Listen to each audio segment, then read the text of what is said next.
Hi there, everybody, and welcome to the Art of Procurement podcast. I'm Philip Ideson. And I'm Kelly Barner. And all through November, we're celebrating 5 years of the Art of Procurement podcast. And to celebrate, we're answering some of the most frequently asked questions that we have received from listeners since the podcast began with a daily 5-minute show.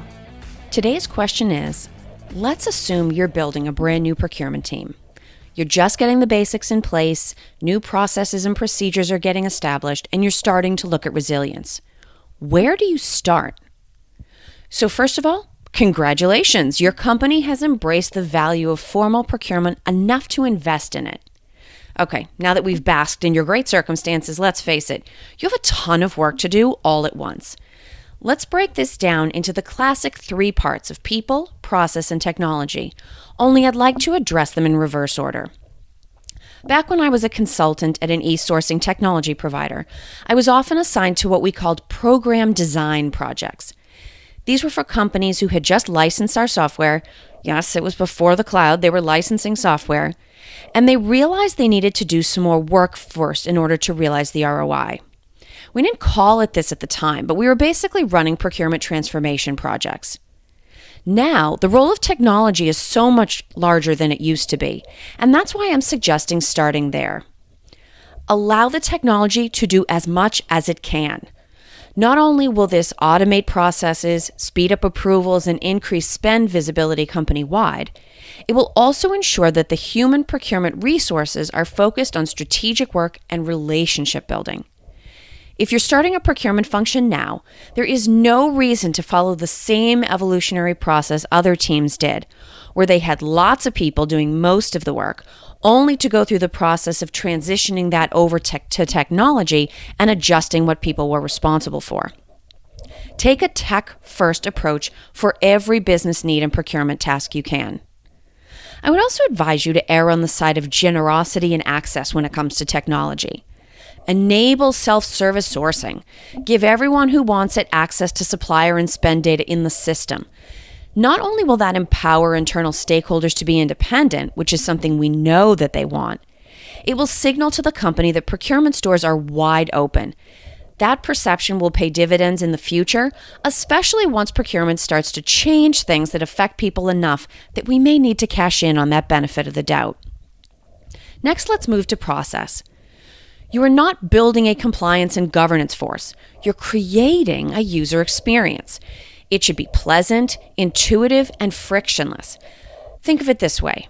You're a new business just opening your doors to the public.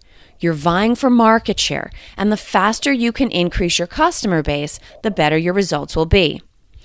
I know you're not opening a coffee shop or founding a manufacturing operation, but if you can think in those terms rather than falling back on the tired old mandate-driven path of saying, well, work with us because you have to, you will be so glad you did. Even within procurement, processes should be easy and flexible. We have to be just as empowered to create value as our distributed buyers are. Processes, especially the documented ones, should be guidelines, not checklists, and they need to be executed with contextualized understanding and driven by both category and business expertise. Last, but certainly not least, is people. Obviously, you want skilled team members, but attitude and culture are a very close second and third. Each person on the team is procurement when they go out into the enterprise to resolve a supplier question or kick off a sourcing project. Think back to what I said about the customer experience. Today's procurement professionals need strong soft skills and solid business acumen. They need to listen before they speak, and they need to be open to new ideas. This question mentions resilience, and while I'm pretty sure it was based on more literal supply chain resilience, all resilience starts with the people on the job. They are the ones that are going to keep products and services moving when times get tough. They will come up with creative solutions to unexpected problems and opportunities that arise. My last point on this is a somewhat shameless plug for the Art of Procurement, Procurement Inc. white paper series. It's free in our resource center, and once you download it, it will help you map out and prepare for many of the details I've mentioned already, all with a customer-centric entrepreneurial perspective. So once again, congratulations. You're at a very exciting point in the journey. Now quick, Go get to work. I want to thank you for listening to today's podcast. All the podcasts in this series can be found at artofprocurement.com/5 years. That's the number 5. That's artofprocurement.com/5 years.